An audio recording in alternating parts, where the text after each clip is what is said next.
할렐루야.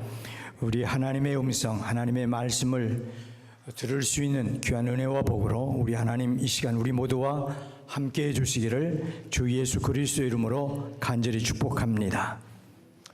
지난 주중에 포틀랜드에서 미국 장로교회, 영어로 PCUSA라고 약자로 쓰지요, 총회가 열렸습니다. 그 총회에서 개의 예배를 드렸는데, 그 개의 예배에서 기도를 맡은 사람이 그 지역 이슬람 지도자였습니다. 그 사람이 기도를 했는데 알라여 하면서 기도를 했어요. 그리고 예수 그리스도와 모하멧과 그 밖에 모세와 엘리야 등 모든 선지자의 이름을 다 이렇게 열거하는데 그 중에 예수님의 이름을 놓고 그 교훈을 따르게 해달라고 해서 그 예수 그리스도를 선지자들과 동일한 취급을 해버렸어요. 새벽 기도회 때는 제가 말씀을 드렸습니다만 너무너무 기가 막히죠. 뿐만 아니라 총회장으로 입보한 사람들이 여자가 셋이었는데 그중 여자 중에 한 사람한테 하나하나 물었어요. 예수 그리스도가 유일한 구주로 믿느냐 그랬는데 셋 중에서 한 사람만 그렇게 믿는다고 고백을 했다. 그 나머지 다음에 그 총회장은 누가 됐는지 저는 몰라요. 그런 얘기가 있었다 그래요. 또 뿐만 아니라 여러분들 뭐를 결의하자고 안건을 내놨느냐 하면 그동안에 동성연애, 동성결혼하겠다는 사람들, 동성연애하는 사람들에게 안수주를 주지 못한 우리 PCUS 미국 장로교회 총회가 잘못됐다, 사과하고 회개하는 그러한 성명서를 내자, 뭐 그런 얘기가 있었다 그러죠.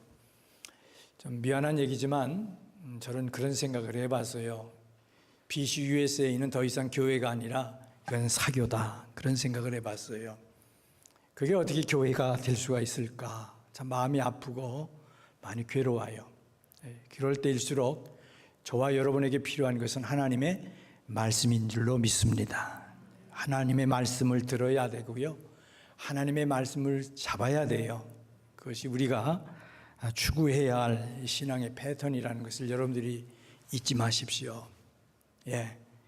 교회가 커가야 돼요. 그러나 커가는 것이 우리의 목표가 돼서는 안 되고 교회는 거룩해져 가야 될 줄로 믿습니다. 그것이 저와 여러분의 목표가 돼야 돼요. 예수를 닮아가야죠. 여러분도 에코라이프라고 하는 말을 들어보셨는지 모르겠어요. 에코라이프 들어보셨어요? 뭐 들어보신 분이 별로 없는 것 같아요. 표정들을 보시니까.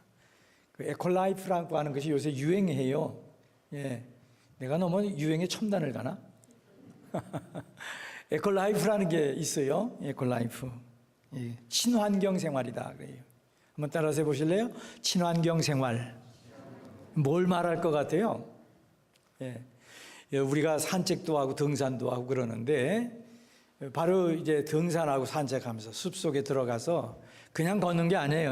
그냥 걷는 게 아니고 뭐 하는 거냐 하면은 다니면서 숲속을 거닐고 다니면서 거기서 뭐예요? 나무와 풀과 꽃, 또 곤충 또는 동물들을 보면서 그냥 다니는 게 아니고 아이고 너 참 예쁘다 얘기를 하라는 거예요. 꽃과 얘기를 하고 풀과 얘기를 하고 나무와 얘기를 하고, 너무 어쩌면 이렇게 싱싱하냐, 야 너무너무 고맙다, 너 때문에 내가 시원하다, 뭐 이렇게 얘기를 하라는 거예요. 왜 그럴까? 그러면 정서적으로 건강해진다는 거예요. 우리가 정서적으로 건강해지면 육체적으로도 덩달아 건강해진다. 이렇게 이제 연구 발표가 나오니까 사람들이 너도 나도 할 것 없이 뭐냐면 여기에 이제 또 몰두를 하는 거죠. 몰두를 하는 거예요. 근데 여러분, 우리 하나님과의 관계도 그렇습니다. 우리 하나님과의 관계도 그래요. 여러분, 믿음 생활을 뭐라고 생각하세요? 믿음 생활. 한 번쯤 생각 좀 해보세요. 이런 시간에 나는 믿음 생활을 뭐라고 생각하나? 예? 여러분 뭐라고 생각하세요? 믿음 생활, 예수 믿는 거. 맞아요. 예. 예수 믿는 거 맞아요. 틀림없어요. 여러분 그저 예수 믿는다고 그러고 교회 그저 한 주일에 한 번 뜨고 와서 예배 드리고 그냥 가고 그게 다라고 생각하십니까? 믿음 생활이? 그건 종교 생활이에요. 종교 생활. 다른 종교들 가만히 보세요. 세상의 종교들. 그저 한 주에 한 번 가든 한 달에 한 번 가든 또는 몇 달에 한 번 가든 그저 왔다 갔다 하잖아요. 그렇죠? 예. 왔다 갔다 하는 것이에요. 왔다 갔다 하는 거. 예, 왔다 갔다 하는 것은 그저 종교 생활에 불과한 거예요. 예. 믿음 생활은 그럼 뭘까? 믿음 생활은요, 예수 그리스도 안에서 하나님과 특별한 관계를 맺고 하나님과의 관계 속에서 살아가는 것을 말합니다. 하나님과의 관계 속에서 내가 살아가는 거. 여러분, 하나님과 전혀 상관이 없던 우리들이 예수님을 믿고 영접하는 순간 어떻게 됐어요? 하나님과 특별한 관계가 맺어졌잖아요. 하나님과 특별한 관계가 맺어졌다고요. 응? 그래서 성경은 뭐냐? 예수님을 믿는 우리와 하나님과의 관계를 아주 특별한 관계라고 얘기를 하세요. 그 특별한 관계를 어떻게 얘기를 해주고 있나? 아버지와 아들, 딸, 그렇죠? 자녀의 관계로 얘기를 해요. 하나님은 우리의 아버지가 되고 여러분과 저는 누가가 되고 하나님의 아들과 딸이 되고 그렇잖아요. 예? 또 뿐만 아니에요. 목자와 양, 신랑과 신부의 관계, 친구와 친구의 관계 등등 아주 특별한 관계로 말씀을 하세요. 그렇다면 이 관계에 있어서 가장 중요한 것이 뭐냐는 거예요. 관계를 맺어가는 데 있어서 가장 중요한 것이 뭐냐? 뭘 것 같아요? 여러분, 관계에서 가장 중요한 것은 돈이 아니에요. 사실은요. 돈이 아닙니다.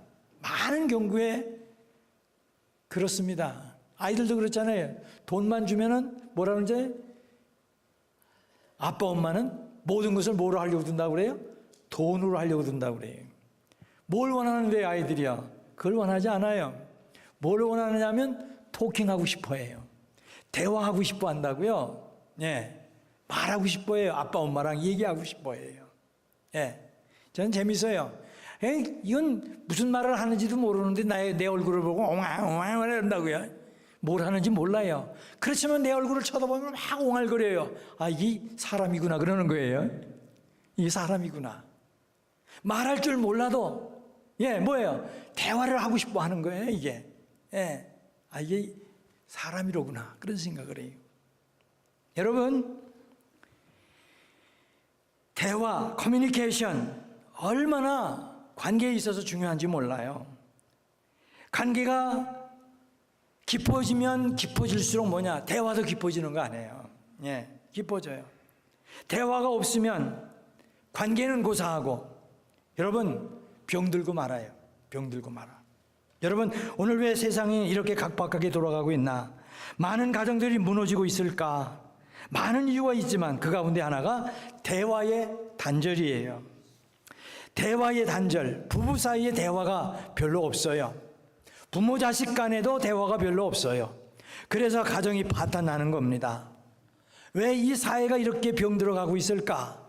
왜 꼼수가 기승을 부리는 사회가 되고 있을까? 그것은 여러분 소통, 대화가 없어서 그래요. 여러분 어느 유명한 사람이 결혼을 했어요. 많은 사람이 결혼식에 참석을 했어요. 아주 화려한 결혼식이었어요. 환호와 갈채를 받으며 결혼했어요. 그리고 아주 뷰가 좋은데 아주 비싼 집에 신혼을 차렸습니다. 그런데 남편이 일하러 나가면 밤 2시에 들어와요. 밤 2시에. 그것도 그냥 들어오는 게 아니에요. 술이 곤두레, 만두레가 들어서 들어오는 거예요. 대화해요? 대화가 없어요. 그러려니 하고 좀 지내죠. 그러나 시간이 거듭되면 거듭될수록 뭐가 있어요? 갈등이 생기는 거예요, 거기에. 예, 컬컬해요. 떨스티. 예. 이 대화의 단절 때문에 오는 아주 아픔이 있는 거예요, 아픔이. 예? 여러분, 모든 관계는 대화가 필요합니다. 대화를 나눌 수 있어야 서로의 마음을 알 수 있고, 대화를 나누다 보면 관계가 깊어지고 더 사랑하게 되는 거예요. 여러분, 우리 예수님과의 관계도 똑같아요. 우리 예수님과의 관계도 우리 예수님과 끊임없이 대화를 나눌 때 우리가 예수님의 마음을 알게 되고 예수님과의 관계가 깊어져요. 주님 하고 한마디만 불러도 내 마음이 찡하고, 예, 하나님의 어떻게 터치해 주시는 그런 감성이, 영적 감성이 나에게 다가오고 느껴져요. 예? 우리가 예수님의 마음을 알게 됩니다. 관계가 깊어지고 사랑이 아주 살깊어져요. 주님과 끊임없는 대화를 나눌 때. 여러분, 성경을 보면 우리 하나님은 말씀하시는 하나님이시잖아요. 그렇죠? 따라서 해보실래요? 말씀하시는 하나님. 우리 하나님은 말씀하시는 하나님이에요. 그 얘기는 무슨 얘기냐 하면 하나님은 저와 여러분에게 뭐 하고 싶어 하세요? 얘기하고 싶어 하신단 말이에요. 대화 나누고 싶어 하세요. 대화 나누고 싶어 하세요. 예. 하나님은 말씀하시는 하나님이세요. 그래서 기록된 말씀을 통해서도 우리에게 말씀해 주시고, 하나님의 사람들을 통해서 선포되는 말씀을 통해서 말씀해 주시고, 여러분과 제가 처한 상황과 환경을 통해서도 말씀해 주시고, 어떤 경우는 우리 안에 계시는 성령님께서 직접 말씀해 주시기도 하는데, 이것을 뭐라고 말하나? 성령님의 조명하심이라고 얘기를 해요. 한번 따라서 보세요. 성령님의 조명하심. 예, 성령님의 조명하심. 여러분, 오늘 직통계시를 받았다는 사람들이 가끔 나타나요. 속지 마세요. 성경이 완성된 이후에 하나님은 직통계시 주시지 않아요. 다미 선교회 이 사건이 있잖아요. 뭐라 그랬어요? 자기가 직접 계시 받았다고 그랬잖아요. 몇월 몇일 날 예수님께서 어디 오신다. 오셨어요? 안 오셨어요? 아니, 그런 것을 경험하면서도 직통계시 얘기를 한단 말이에요. 예. 여러분 꼭 기억하세요. 성경이 완성된 이후로 하나님은 누구에게도 직통으로 계시하지 않으세요. 구원에 필요한 계시는 더 이상 필요하지 않아요. 그렇지만 기록된 하나님의 말씀을 통해서 우리의 삶 가운데 필요한 것들을 성령님의 감동을 통해서, 감화를 통해서 우리에게 말씀해 주세요. 이것을 뭐라고 얘기를 하나? 이것을 성령님의 조명하심이라고 그러는 거예요. 이해가 되시면 아멘. 예. 그러므로 하나님의 사람은 하나님의 음성에 귀를 기울일 줄 알아야 해요. 생각해 보십시오. 하나님을 모르는 사람들도 숲속에 들어가서 나무와 풀과 꽃과 곤충과 동물들과 대화를 나누려고 한다는데, 우리 하나님은 말씀하시는 하나님이시잖아요. 그러니까 저와 여러분이 어떻게 해야 돼요? 하나님과 끊임없는 대화를 나눠야 돼요. 성경을 보십시오. 이르시되 가라사대 얼마나 많이 나오는지 몰라요. 하나님이 가라사대, 하나님이 이르시되. 그렇죠? 예.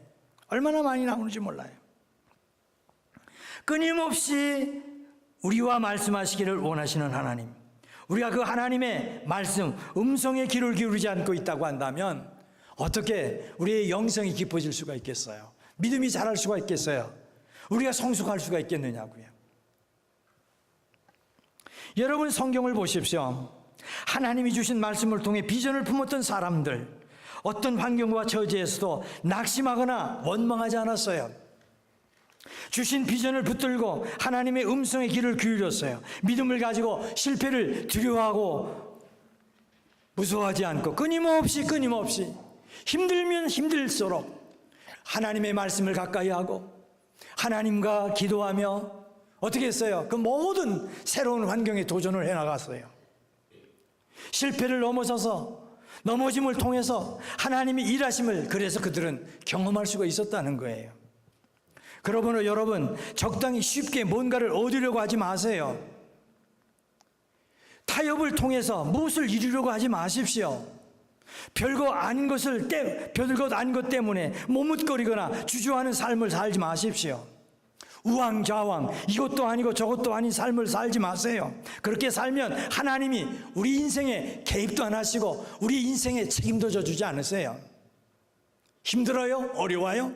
그러면 그럴수록 어떻게 해요? 하나님의 음성을 듣고자 귀를 기울이고 하나님의 말씀 앞에 무릎을 꿇어야 될 줄로 믿습니다.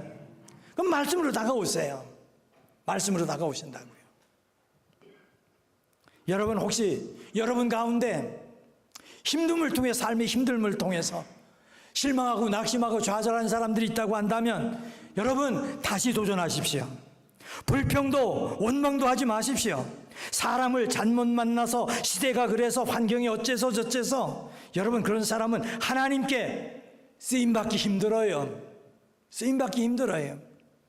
여러분 원망하지 말고 하나님이 주신 비전을 가지고 끊임없이 믿음으로 도전하시기를 주님의 이름으로 간절히 축복합니다.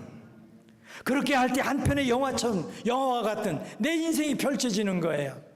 제가 예배를 열어가면서 그랬잖아요. 짜투리 땅 같은 난데 어떻게 보면 짜투리 인생이에요. 내가 아무리 생각해봐도 저는 짜투리와 같은 존재예요. 쓸모없는 인생 같았어요. 그렇잖아요. 생각해보세요. 그러나 하나님께서 내 인생에 개입하시니까 말씀으로 다가오셔서 나에게 깨우침을 주시니까 내가 어떻게 했어요? 다른 인생을 열어갈 수가 있었잖아요. 여기까지 걸어왔잖아요. 누가 책임져 주셨어요? 우리 하나님이 책임지셨어요. 할렐루야. 믿음이 뭐예요? 이거죠 뭐. 예. 믿음은 그래서 어떻게 해요? 믿음만 가지면 재밌어요. 도전이 생기는 거예요. 예. 오늘 본문은요, 우리 하나님께서 아브라함에게 나타나셔서 말씀하신 것을 소개해 주고 있어요. 그러면 하나님이 언제 아브라함에게 나타나셔서 말씀하셨나? 이게 참 중요해요. 하나님께서 어떤 때, 어떤 상황에서 아브라함에게 말씀해 주셨나? 이것을 알게 되면요, 하나님께서 우리에게도 언제 어떤 상황에서 우리에게 다가오셔서 말씀해 주실지를 알게 될 수 있어요. 알 수 있게 됩니다. 그러면 하나님이 언제 아브라함에게 나타나셨을까? 두 가지 나눠서 말씀을 드리고 싶은데 오늘은 그 한 가지만 말씀드리려고 그래요. 다음 시간에 빠지지 마세요. 굉장히 중요하니까. 예. 첫째는 아브라함이 롯을 떠내 보냈을 때 그때 하나님이 찾아오셨다는 거예요. 예. 14절 앞부분이죠. 롯이 아브라함을 떠난 후에 여호와께서 아브라함에게 이르시되, 여러분 언제 하나님의 음성이 아브라함에게 들려왔나? 분명하게 말씀해 주세요. 사랑하는 사람 조카 롯을 떠내 보낸 이후. 가진 것이 많아져서 아브라함과 조카 롯이 함께 할 수가 없었어요. 여러분 가축은 많아졌죠. 목축지는 한정되어 있죠. 그러니까 아브라함의 가축을 치는 사람들과 롯의 가축을 치는 사람들이 어떻게 해요? 자꾸만 부딪히는 거예요. 네. 그래서 다투는 일이 자꾸 벌어지는 거예요. 이 일로 아브라함이 조카 롯에게 선택권을 주죠. 선택권을 줘서 먼저 떠나게 했어요. 우리가 잘 아는 말씀이죠. 창세기 13장 9절이에요. 함께 읽어보실까요? 시작. 내 앞에 온 땅이 있지 아니하냐. 나를 떠나가라. 네가 좋아하면 나는 우하고 네가 우하면 나는 좋아하리라. 여기서 우리가 생각해야 될 것은요, 아브라함이요 어른이에요. 어떻게 보면 조카 롯은요 아브라함 때문에 지금 거기까지 왔어요. 그러니까 기득권은 누가 주장할 수 있어요? 아브라함이 주장할 수 있어요. 이놈아 떠나. 그럼 떠나야 되는 거예요. 그렇잖아요. 어린 조카고 삼촌 아브라함 때문에 부를 이루었고 했으니까 떠나. 그럼 떠나야지 어떡하겠어요. 근데 아브라함은 기득권을 어떻게 해요? 내려놔요. 내려놓고 뭐라 그래요? 내가 먼저 선택해서 떠나라. 이 말을 듣고 롯은요 기다렸던 듯이 여호와의 동산 같고 애굽 땅과 같았던 요단 온 지역을 택하고 떠났습니다. 11절이 그것을 말씀해 주고 있잖아요. 11절을 다시 한번 봅니다. 시작. 그러므로 롯이 요단 온 지역을 택하고 동으로 옮기니 그들이 서로 떠난지라. 이렇게 롯이 자기의 종들과 가축들과 함께 아브라함을 떠나갔습니다. 그런데 바로 그때에 하나님이 나타나셔서 말씀하셨어요. 사실 아브라함의 입장에서 보면 여러분 사랑하는 롯을 떠내보낸다는 것이 쉽지 않은 일이었어요. 왜? 갈대아 우르에서 출발해서 지금까지 한 가족처럼 정말 아들처럼 의지하며 살아온 처지였기 때문에 그래요. 미운 정 고운 정 다 들었습니다. 그렇게 함께 동고동락했던 조카 롯을 떠나보내는 아브라함의 마음이 어땠겠나? 대단히 허전하지 않았겠나? 그런 생각이 들어요.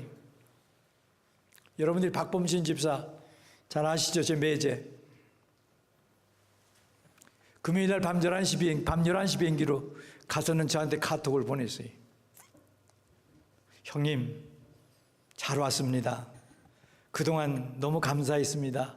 맛있는 것도 사주시고 또 저하고 재밌게 놀아주시고 또 뿐만 아니라 일을 잘 도와주셔서 잘 마무리할 수 있어서 너무너무 좋았습니다.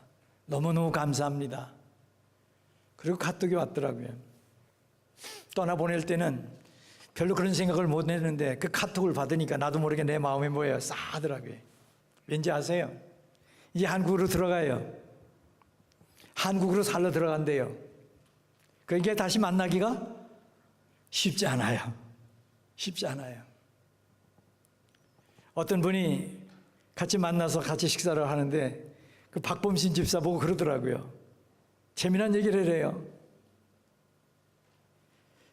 하나님의 은혜로 만날 수 있으면 좋고 못 만나면 우리 천국에 가서 만납시다 그러더라고요. 아, 그게 리얼하게 다가오는 거예요. 그럴 수도 있겠다. 그리고 나에게 다가오는 거예요. 그렇지 않겠어요, 여러분? 네. 여러분, 물론 아브라함의 입장에서 아니 그래 저놈이 아무리 그래도 그렇지 빈말이라도 삼촌이 먼저 선택하셔야지요. 권해보지도 않고 그래 그렇게 저 좋은 대로 선택해서 떠날 수가 있나. 뭐 배신감도 들 수 있었을 거예요. 마음구석 서운한 마음도 있지 않았겠어요. 저는 그때의 아브라함의 마음이 어땠을까. 말씀을 묵상하면서 생각해 보니까 꼭 딸을 시집 보내던 어머니의 마음 같지 않았겠나 싶더라고요. 왜 그런지 아세요? 제가 주례를 하고 그 다음에 뭐예요? 거의 끝날 무렵에 가서 부모들에게 인사를 나누게 하잖아요. 그런데요, 재미난 거예요. 뭐냐면 시집 보내는 딸의 어머니의 눈시울은요 금방 촉촉해진다고요. 그걸 봐요 제가. 그렇습니다 여러분. 성경을 보면 우리 하나님은 사람이 떠난 곳에 나타나셨어요. 홀로 외로울 때에 나타나서 말씀하셨어요. 여러분 야곱을 보십시오. 언제 하나님이 야곱에게 나타나서 말씀하셨나? 언제죠? 형이 자기를 죽이려고 하자 부모와 모든 소유를 버리고 바단 아람으로 가던 길에서 날이 저물어 돌을 베개 삼아 한밤을 지내던 루스 광야에서 찾아오신 하나님을 만나잖아요. 하나님의 음성을 듣잖아요. 아무도 없는 캄캄한 밤, 아무도 없는 빈들판에서 외로움과 절대절명의 고독 가운데 있을 때에 하나님이 찾아오셔서 말씀하셨어요. 야곱이 형이 죽이려고 하는 그 죽음의 공포와 불확실한 내일에 대한 두려움으로 떨고 있을 때에 하나님은 찾아오셔서 말씀해 주셨잖아요. 창세기 28장 15절은 어떻게 말씀해 주고 있나? 내가 너와 함께 있어 네가 어디로 가든지 너를 지키며 너를 이끌어 이 땅으로 돌아오게 할지라. 내가 네게 허락한 것을 다 이루기까지 너를 떠나지 아니하리라. 얼마나 확실한 약속이에요. 여러분, 언제 하나님이 야곱에게 나타나셔서 이런 약속의 말씀을 주셨을까? 야곱이 부모와 자신의 고향과 그리고 모든 소유를 떠나서 외롭게 홀로 있을 때 하나님이 찾아오셔서 말씀해 주셨다는 거죠. 여러분, 또 성경을 보면 언제 또 야곱에게 나타나 말씀하셨나? 하나님이 여러분 야복강 나루토에서였죠. 형이 400인의 군사를 거느리고 자기를 죽이려고 온다는 소식을 듣고 야복강 나루에 홀로 남아 있을 때 그때 하나님이 찾아오시잖아요. 여러분, 그 상황이 어떤 상황인지 아세요? 그 성경을 가만히 읽어보면요 참 기가 막힌 거예요.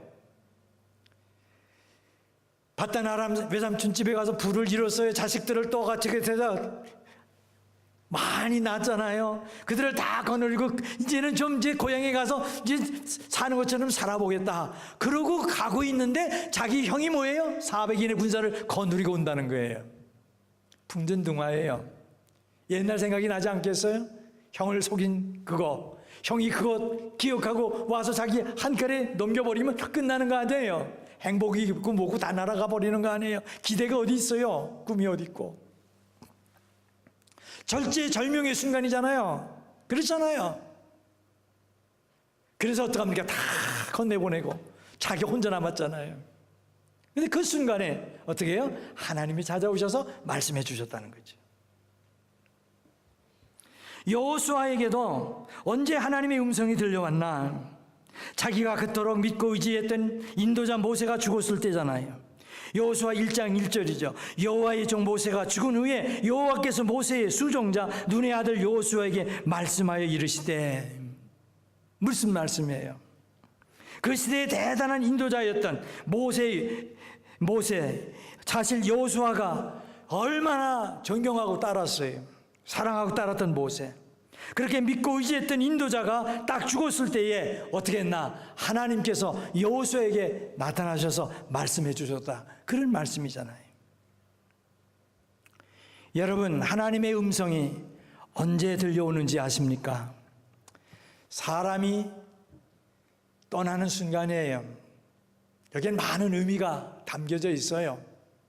사람을 힘으로 삼았는데, 사람을 의지했는데, 사람을 기대했는데 그게 다 끝났다는 거예요. 기대할 것이 없었어요. 없어졌어요. 그때에 하나님의 음성이 들려온다는 거죠. 실패로 여겨지는 그 순간, 의지하던 모든 것이 무너지는 그 순간, 실패했다고 여겨지고 외롭고 고독하다고 여겨지는 그 순간, 그 순간에 뭐냐? 하나님의 음성은 들려온다는 거죠.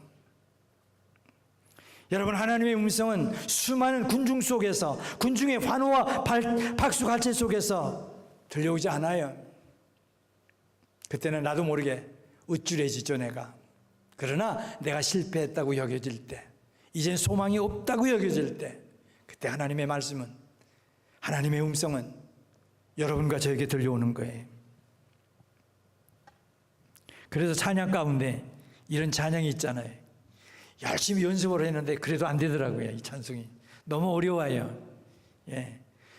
혼자서 부를 때는 되는 것 같은데 또 나와서 부르려면 또 안 되더라고요. 예. 그래서 제가 그냥 가사를 읽어드릴게요.